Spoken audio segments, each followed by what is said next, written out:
ကျွန်တော်တို့တောင်သူတွေစိုက်ပျိုးနည်းပညာတွေပြန်ပွားရမယ်နောက်တော့တောင်သူတွေကုန်ကြစိတ်တက်တာနဲ့စိုက်နိုင်ကျိုးနိုင်ရမယ်နောက်ပြီးတော့ဒီဓာတုမြေဩဇာတွေဓာတုပိုးသက်ဆေးတွေသုံးခြင်းကြောင့်ဖြစ်လာတဲ့စိုးကျိုးတွေကိုလျှော့နိုင်ရမယ်အဲ့ဒါဘာကြောင့်လို့ကျွန်တော်ဒီစကားကိုထည့်ပြောတယ်လဲဆိုရင်ကျွန်တော်ရှင်းပြပါမယ်ဟင်းသီးရွက်စိုက်ခင်းတွေကဒီမော်ဘီတို့လက်ကူးတို့တိုက်ကြီးတို့ပေါ့နော်နောက်တစ်ခုက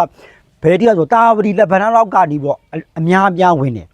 ဒါပေမဲ့အဲ့ဒီဟင်းသီးရွက်စိုက်ခင်းတွေကလည်းမနှက်ဖင်ငါအောင်ဈေးတဲ့ကိုပို့တော့မယ်ဆိုလို့ရှိရင်ဒီညနေလောက်ထိကပို့သက်ဆေးတွေကပြန်ကောင်းတော့ပဲကျွန်တော်တို့စိုက်ပျိုးရေးမှာနီးပညာတစ်ခုရှိပါတယ်ပိုးသက်ဆေးတစ်ခုကိုမရိတ်သိမ်းမီတပတ်အနည်းဆုံးအလိုမှာမဖြန်းရတော့ပါဘူးဒါစာထဲမှာအတိအကျညွှန်ကြားထားပြီးဖြစ်ပါတယ်ဘာဖြစ်လို့လဲဆိုတော့ပိုးသက်ဆေးတွေရဲ့ဓာတ်ကျွင်းအာနိသင်က15ရက်ကနေပြီးတော့အရက်20အထိကိုရှိပါတယ်အဲဆိုတော့ကျွန်တော်တို့ဘိုးတွေဘွားတွေလက်ထက်တုန်းကငချီလေးနဲ့အမိုက်ဆွေးလေးတွေနဲ့ကျွန်တော်တို့ကလယ်ထဲကိုပက်ပြီးတော့ရတဲ့လောက်လုပ်တဲ့ဟာလေးကသူ့ဘာလူမြေကြီးလည်းမပြတ်ဘူးသူ့ဘာလူထိုက်တဲ့အထွက်ကလေးလည်းရတယ်သူ့မှာရှိနေတဲ့လူရည်နဲ့လည်းလောင်းရတယ်အခုကျတော့လူရည်ပေါက်ပွားနှုန်းကလည်းပိုများလာတယ်မလောက်တော့ဘူးဓာတ်မြေဩဇာတွေပိုသုံးလာရတယ်ဒါပေမဲ့တဘာဝမြေဩဇာတွေမကောင်းဘူးအားကောင်းတယ်ဒါပေမဲ့တောင်သူတွေမကြိုက်တဲ့အချက်ဖုံးချက်ရှိတယ်တဘာဝမြေဩဇာက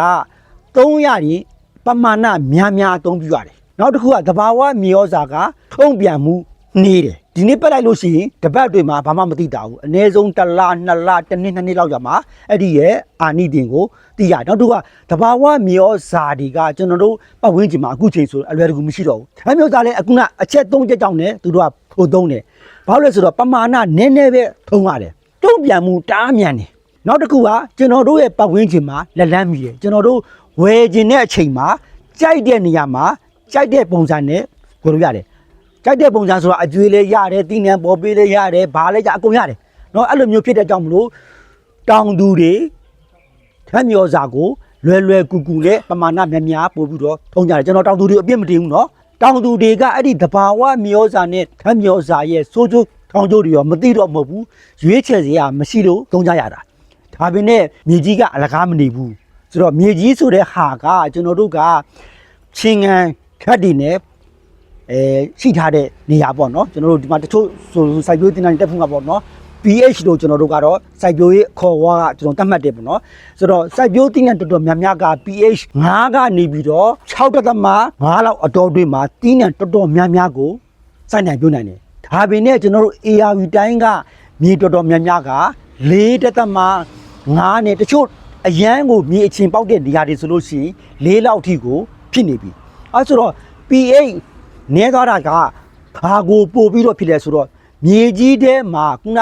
ကျွေးလိုက်တဲ့အာဟာရတွေကိုအပင်စားနိုင်တဲ့ပုံစံဖြစ်အောင်လို့ပြောင်းလဲပေးတဲ့ဖြစ်စဉ်ကိုနှေးသွားတယ်เนาะအဲ့လိုမျိုးဖြစ်တဲ့ကြောင့်မလို့ကျွန်တော်တို့ဒီဓာတ်မြေဩဇာတွေနဲ့ခုနရှော့သုံးတဲ့နီလန်လေးတွေကိုကျွန်တော်တို့ကပြန်ပြီးတော့ပြန်သုံးစေချင်တာ